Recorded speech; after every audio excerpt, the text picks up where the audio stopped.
Students, this video introduction explains how to carry out the PRIOS planning for the manual. Up until this point, we have used PRIOS as a grading and evaluative criteria. We have never discussed the use of PRIOS for planning, but you can use PRIOS to plan your documents as well, and I hope that this last assignment will teach you how to do that. But you can use PRIOS to plan all kinds of documents. You can use it to plan cover letters and proposals, everything else we've written, plus a whole lot more. So I'm going to show you how to do PRIOS planning using the cracks in sidewalks. And I'm going to do that by using the actual grading criteria and in some ways reversing the grading criteria, not looking at how well does the manual do this, but what must the manual do in order for it to be successful. So here's the grading criteria for the manual, and this is on your assignment sheet. And I'm going to explain what I'm looking for or what would be helpful in terms of PRIOS planning if you were planning to write the manual, the cracks in concrete sidewalks. Now this is a manual that the quiz is based on. We're using it as kind of a touchstone for this semester or this term. So if we look at the first bulleted point under purpose, how well does the manual explain how to carry out the procedures or processes? PRIOS planning wants reverse, and that is I want you to identify the procedures and processes that the manual will teach the readers how to do. I want you to identify these very carefully. The manual must show readers how to fix small and medium cracks in concrete sidewalks. That means not large cracks, not very, very small cracks, but these are small to medium cracks in concrete sidewalks. Now, how well does the manual gain the trust of its readers? How could you as a writer gain the trust of the readers for the cracks in concrete sidewalks? You need to show that you know what you're doing. You need to show that you understand the tools to be used. You need to show clearly how the tools and the procedures must be used. The next talks about scope and aim. Now these are very clearly defined in chapter 27 of the textbook. The scope means the actual breadth and the what you cover and don't cover. For example, this manual, cracks in concrete sidewalks, does not cover large cracks. It does not cover cracks in driveways. It does not cover cracks in roads. Its scope is limited. Its aim is its actual focus or intended purpose. Its aim is on this exact process of cracks in concrete sidewalks, nothing else. So in your PRIOS planning, explain the procedures, explain the scope, and explain the aim. And there's a little bit of redundancy there, but hopefully if you do it all, you will cover all your bases and explain trust. Next, the reader. Here, overall how appropriate is the manual for your target audience? Now your target audience has knowledge. You need to look at the context of use, where it's going to be used, and you need to look at attitude. Now, if you are writing this manual, what kind of knowledge can you assume that the reader has? You will note if you look at this fixing cracks in concrete sidewalks, the author assumes that the reader knows how to use all of these tools already. The reader does not, or the author does not explain how to use these tools. The author does not explain how to mix the concrete epoxy, but the author does not explain how to chisel. He or she just says chisel out. So there's a lot of assumptions that the author is making. We can argue whether these assumptions are correct or not, but the author is assuming that this is a homeowner that has quite a bit of knowledge of these basic tools, knows how each one is used, and can use, and what the author adds is how to use these tools in this new context. So this is the knowledge that the author is assuming. Now on your manual, I want you to explain very carefully what knowledge you are assuming and what knowledge you are adding.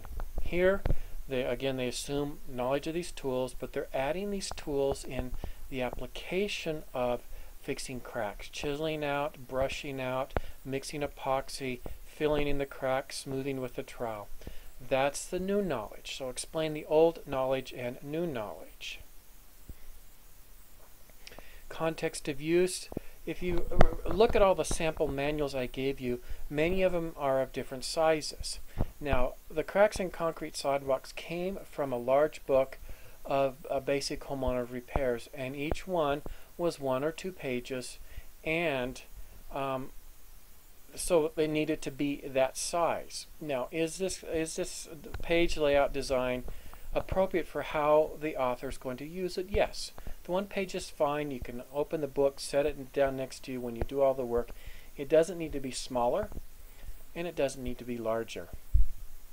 The attitude here doesn't matter that much. In some manuals it does. If people are doing things they don't like to do, like installing software on a hard drive or doing things that are really just kind of a pain so you can get to what you really want to do, then you have to look at the attitude. So there's not much attitude here, not much planning other than a homeowner is concerned and the homeowner wants to fix the problem.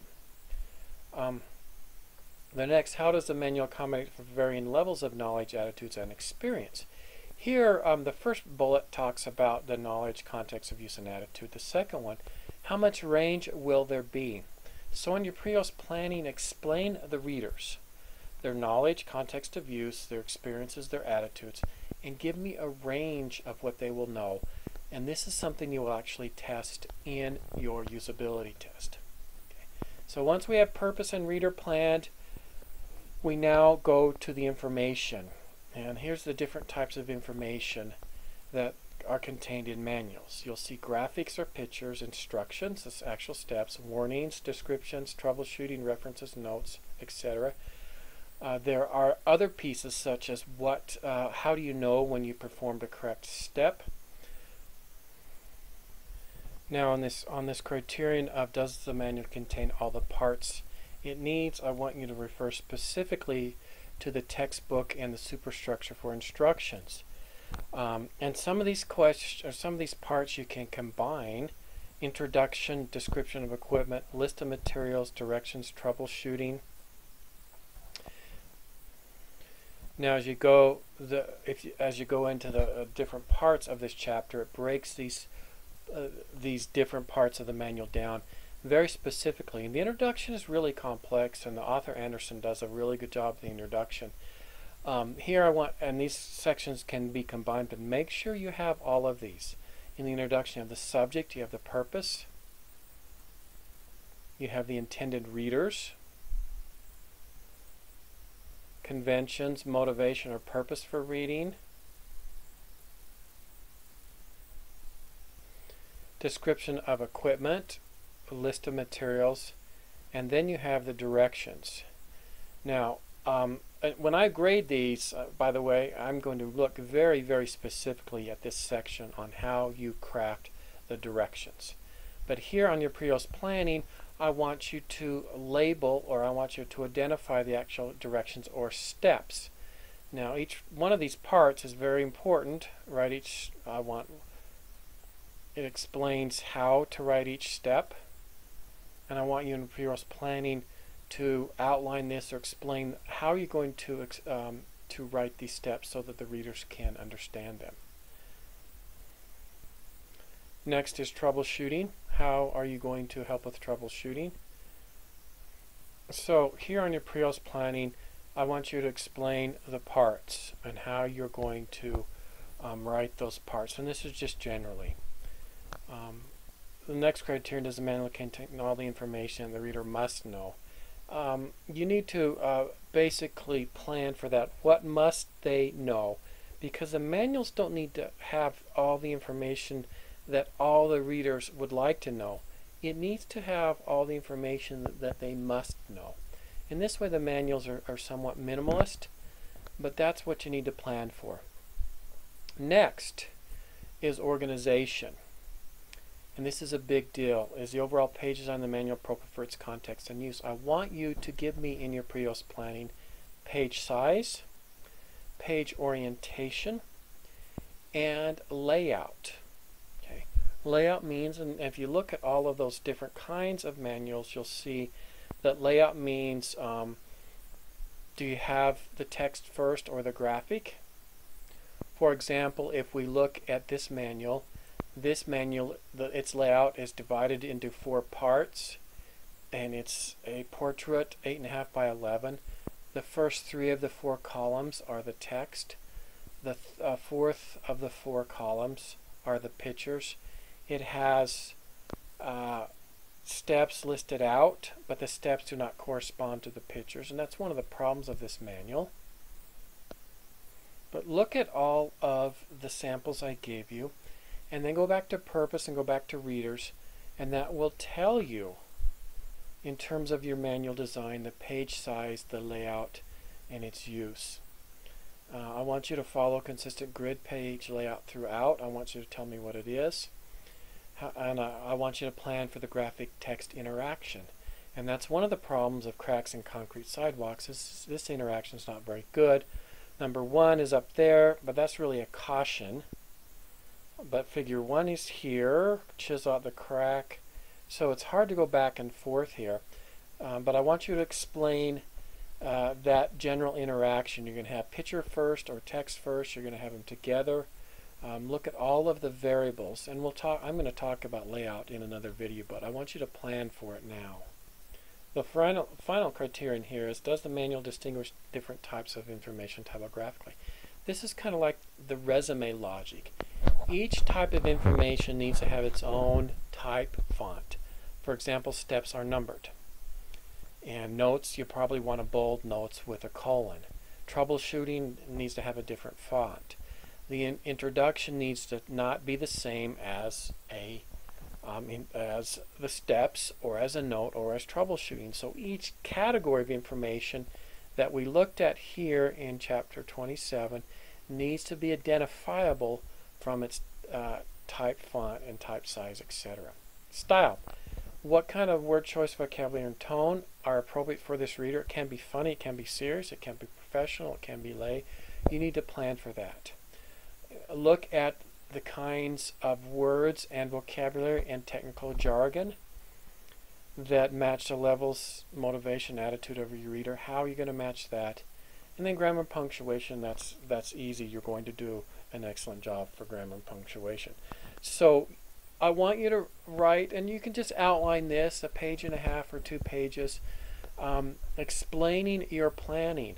And what that will do, the key here, and I don't know if you've noticed this, is I want you to be efficient and effective.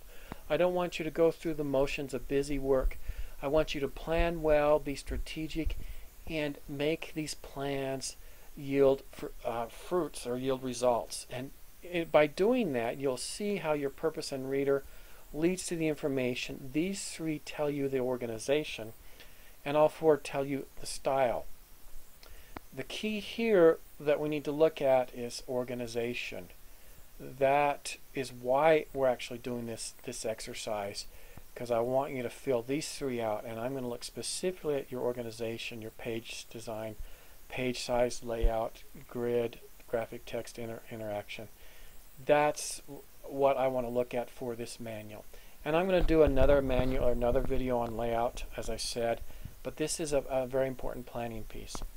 Thank you, and please let me know if you have any questions.